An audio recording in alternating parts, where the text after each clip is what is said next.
Hi everyone, welcome to my channel. Yesterday I was reading the statistics on unemployment in this country and globally.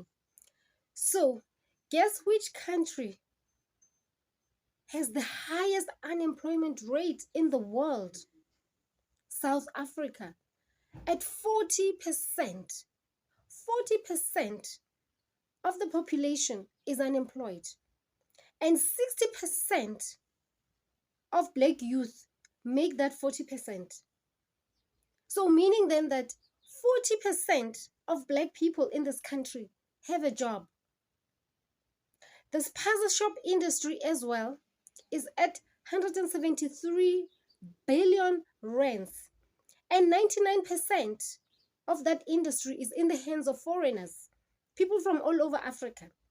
So every time you walk into that spaza shop, that money is going to leave the country, go to Somalia, Bangladesh, Pakistan, Ethiopia. And the exchange rate of the dollar at the moment is 1 rand is equals to, no, 18 rands is equals to $1. So you can do the calculation, 173 billion rands. And these puzzle shops, they are just grocery stores that you can operate from your house. And they were started by Black South Africans way back in the 80s when they were responding to unemployment because the country was in turmoil at the time, and we were not allowed by the past government to start businesses, and only a few individuals could run businesses. And I mean, it was just basically a grocery store at the street corner, uh, dry cleaners, butchery, yeah. But that was about it. We were not allowed to run businesses. So now people are saying, no, we have rights to start our own businesses. And that's how spaza shops came to be. But now 99% of those spaza shops are in the hands of foreign nationals. And unemployment is at 60% of black youth. And then we wonder, why is it like that? Why is it that South Africans find themselves at the bottom of the food chain in this new dispensation when we should be the ones at the top? Because we are now the ones in government. It's so easy for us to blame. But I'm here to tell you today that don't blame apartheid for poverty, for unemployment. Blame yourself. You know the reason that we are poor? It's not because of our past or our history. It is because of the decisions that we are making today for ourselves. We are suffering from karma.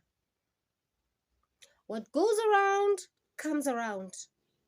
Buphilo kilibidi. La amanzi ake amakhona azobuya amekhona. What you put out will come back to you. You reap what you sow. So the decisions that we are making about our lives today are the ones that are putting us in this position today. We can't blame apartheid. We can't blame racism or foreigners or the government. We can't blame the ANC, God, the devil. No, we have to blame ourselves. We are unemployed today because of karma. We are reaping exactly what we sow every day. You see your neighbor hustling. They run their own business. You don't support it. Instead, you go and support people that you don't know. But yet people in your community are hustling. You see them grinding every day. No support from you. And the businesses collapsed. 99% of businesses in townships are no longer in the hands of the people. They're in the hands of foreigners. Not because they're smarter. Not because they have experience in running businesses. It's not because of that. It is because of you. You don't support your own. You're jealous of your neighbors. You're jealous of your family. You're jealous of everybody because you're running around carrying fear and shame lack of self-control, no self-belief, nothing whatsoever. So whenever you see somebody trying to do better, you become angry, you become jealous, you don't support them. You want to dominate everybody. So you'd rather support somebody so that you don't see them succeeding like yourself. You'd rather take your money to somebody who does not even care about you. We know what is happening in these spaza shops. They are selling rotten food. They are manufacturing products in their backyards. Substandard quality. The taste is not the same. The color is not the same. But you go buy from them still. What is wrong with you? Money is living. It's supposed to be circulating within the community, but it's not. If you buy from them, they take the money, it goes out of the country. But if you support your neighbor, if you support members of your community, that money will stay within the community and it will benefit you. It will come back to you somehow. Through a job, loans, business loan, whatever. These foreigners don't even employ South Africans. They insult you. They say you're lazy and stupid. They're selling you expired food, but you still support them. Money should stay in circulation. So because when you take out your money, you are angry and you're jealous, that's what you will reap. Hence we are poor. Hence the businesses in our townships have collapsed. And people from all over the world are coming in to take the money outside of this country, outside of your community. Our forefathers fought for this land. They died brutally by the system. They fought until the end. They went to jail. They died for the struggle of the people. They kept the fires burning. They spoke out against injustice by the previous regime. And what are you doing today? Because we're still in the same struggle. Apartheid has not ended yet. We are still poor. We're still landless. Where is the land? Why aren't you fighting for the land anymore? Your ancestors are not happy. They have given you the baton, but you've put it under the bed. You're not using it because we are supposed to be continuing with what our ancestors started. But now you're sitting, you're comfortable. I don't know what is going on with us. Something is wrong with us. And then we keep blaming the ANC. They're not giving us back the land. You're supposed to fight for the land. Nobody gives anybody land. We never gave them the land. They took it forcefully. They stole it. They killed. They raped. They did all kinds of horrible things to us to get the land. So why are we sitting? I'm not saying that we should go out and kill people, but I'm just saying that we are living in a new dispensation where we can make better choices or different choices to ensure that we get the land back, because without the land, we will remain poor. They are keeping the land, hence they are rich, they are wealthy. We still go to them and beg for a job. They're keeping everything to themselves. The gold, the mine, the diamonds, the coal, it belongs to them. And what do we have? Nothing. We are reaping what we have been planting. If we say we want to get out of this situation, then it means we need to come together and fight. Let's define the struggle now. In the 90s, they said to us, you have to apply to get your land back. Till today, we still don't have the land. And we're keeping quiet, we're silent about it. We're saying we're living in the new South Africa. We're living in modern times. Things have changed. Nothing has changed, it's still the same. We allow ourselves to be used and abused by our own people, politicians, and pastors, they're the same people, because all they want from you is your money and to control you, to tell you how to live your life. Tell me, what is the church doing for the people today? There's high levels of crimes out there. We're living in fear. Drug abuse is at its worst. We are seeing things that we've never seen before in this nation. Men killing women.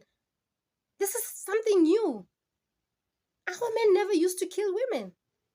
But it's happening today, and it has become a norm. We've come to accept it. What is the church doing for you? What is the church doing for the communities? Even its members. You don't have a job. You can take your kids to school. But yet every single week, every month, you are at that place, giving away your money, your last money, the little that you have. But how are you benefiting from that? But yet we keep following these people, controlling your lives, the lives of politicians.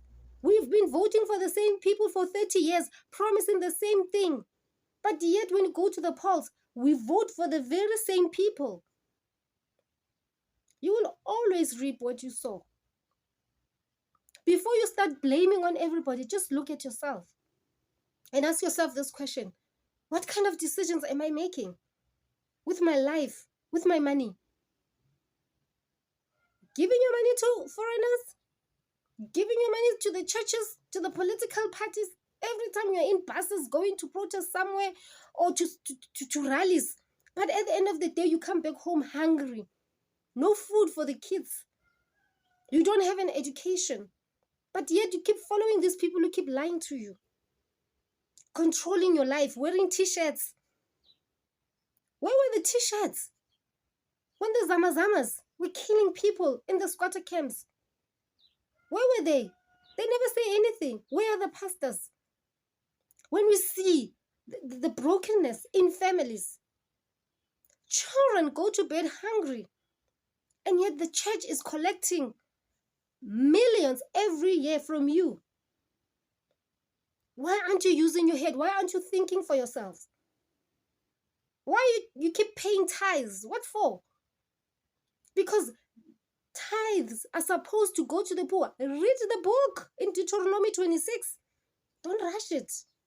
Verse by verse. And understand what it is saying about the tithe. It's not meant to go to the pastor's pocket. It's meant for the poor, for the orphaned, for the widowed. That's where the money should be going. You are a widow, you are an orphan, you are poor, but you're paying the tithes. What for? Because you have allowed somebody to be your God, to control your life. You can't think for yourself anymore. You go to that place every time, and all they teach about is how to make you feel guilty about something. And they still fear in you all the time. You're afraid to think. You're afraid to step out of the box. These boundaries that they've built for you. You listen to politicians lying to you all the time. When there are problems in our communities, they're never there. Where are those t-shirts? The black, the yellow, the red, the green t-shirts. When we have problems, they're never there. They never speak out up against anything at all. You know why? It's part of the deal. If you want to be in power, you have to keep quiet. Don't mess up with the government. Because if you do, we'll make sure that you don't win elections. And you think that when you vote, you are speaking, that you're using your voice? No. The outcome is determined before you even go to the polls.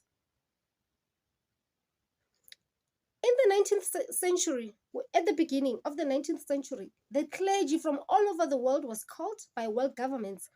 And they said to them, we have problems with your people. Religious people are a problem because they're not listening to the government. And they made a deal with your religious leaders. And they said to them, you know what? We want you to teach your people to toe the line, not to criticize the government. And what we'll do, we will never look into your finances. Hence, churches are not taxed. Churches can do whatever they want with the funds that they have.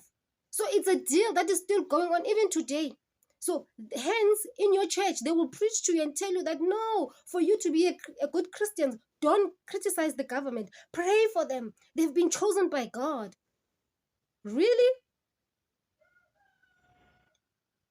They made a deal. There's an agreement within religious leaders and governments that they will look away.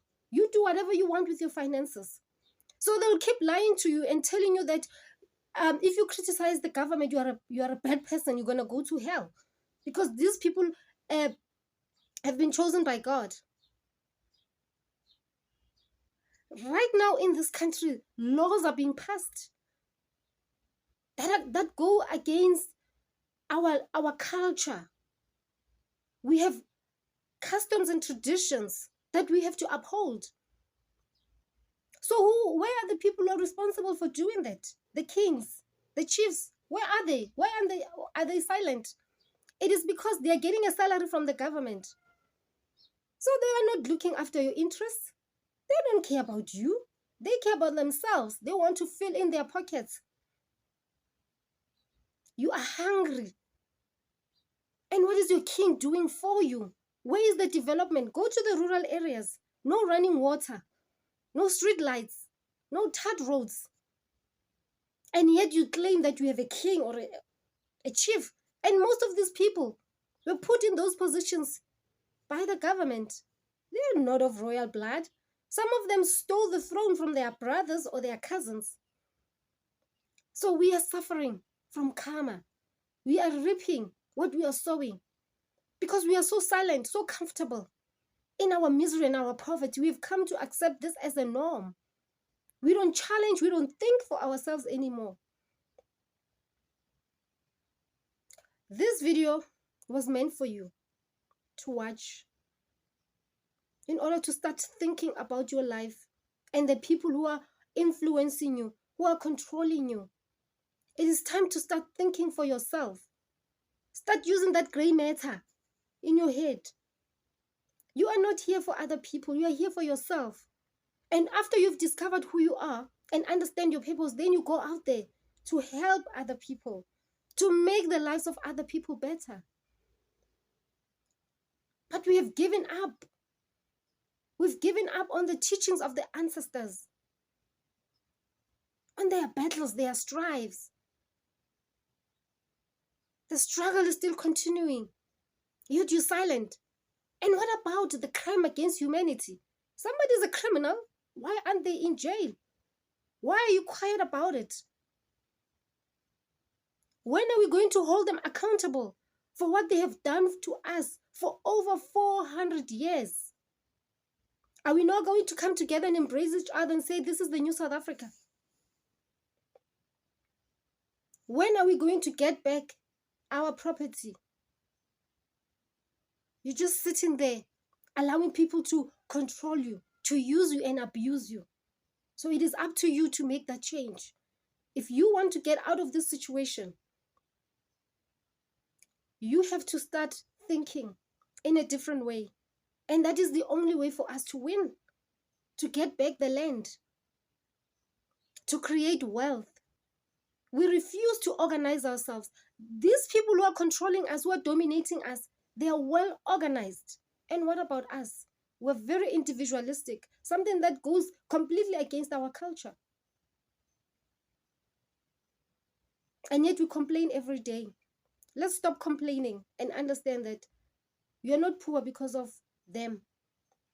It is you and your choices that is keeping you poor. I will catch you in the next video.